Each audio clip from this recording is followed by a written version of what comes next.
Good morning, beautifuls. Well, New Year is upon us and people will be starting to think about New Year's resolutions, and I'm sure that you're thinking about a few of them. I know I am, and a lot of people think about having New Year's resolutions that involve getting healthy and starting to exercise and getting their health back on track, especially after all the indulgences over Christmas and New Year. So I thought this morning I'd take some time to explain what I mean by a lifestyle. What do I mean by you have to make your way of eating a lifestyle? Well, let me just say that absolutely I think that you need to be focusing on healthy fats, good quality proteins, and slow release, nutrient dense carbohydrates, which for the majority of the time is absolutely going to be vegetables. But there are times in our year, times in our months, where we can't always stay on track. And so I just think it's so important to make those times part of your lifestyle. Embrace them rather than fearing them. So what do I mean? I mean that when I know that I'm going on holidays, I prepare for it. So I might just tighten up the reins a little bit and maybe lose a few kilos, because what happens when we go on holidays, no matter the intentions, all extras always happen to creep in. And I don't mean that, I'm going to McDonald's every day. That's certainly never going to happen. But, we're eating things that we don't normally eat. We let ourselves off the hook. For me, I know it's usually more coffees.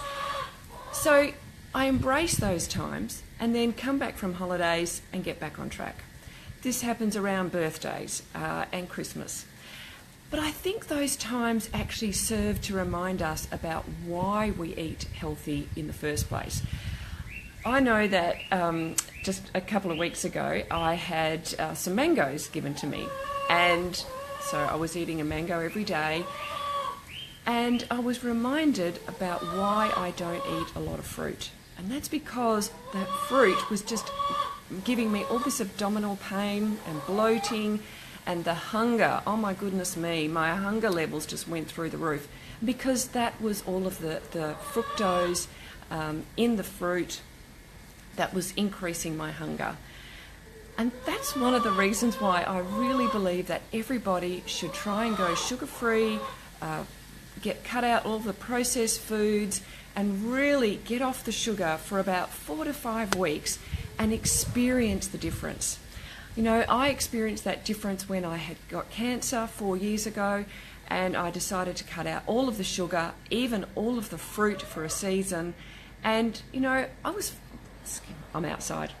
I was like 48 years old, and that was the first time I'd ever done that. And I just couldn't believe the difference. I couldn't believe that I could go 3 to 4 hours without feeling hungry. And when I did get hungry, it was a different type of hunger. It wasn't a hunger that said, you have to eat right now, you just want to go to the fridge and eat everything in sight. It was just a gentle hunger. And that's what I experience the majority of the time because I watch what I eat. And I always notice the difference when little things creep in, like when I'm on holidays. You go to people's places and they've made a delicious cake, or life happens over Christmas, for example, and you eat more cherries or mangoes, and you just notice the difference. And I think that's a great thing because it reminds us that flies, I'm outside. It just reminds us about why we're eating the way that we're eating in the first place. So think about the lifestyle, and it has to be realistic, because if it's not realistic, we can't maintain it. So I'd love to talk about it. I'd love to hear your comments below, how you make your lifestyle realistic so that you can stick to it most of the time. A lot of people talk about the 80-20% rule, so we eat, really healthy 80% of the time, and 20% of the time we eat, the treats creep in. But it really depends on where you are on that health journey. It really depends on what your goals are. And, maybe for a season, you might need to cut out everything and heal whatever's going on inside. Anyway, enough. And I'd love to hear from you and talk to you soon. Bye.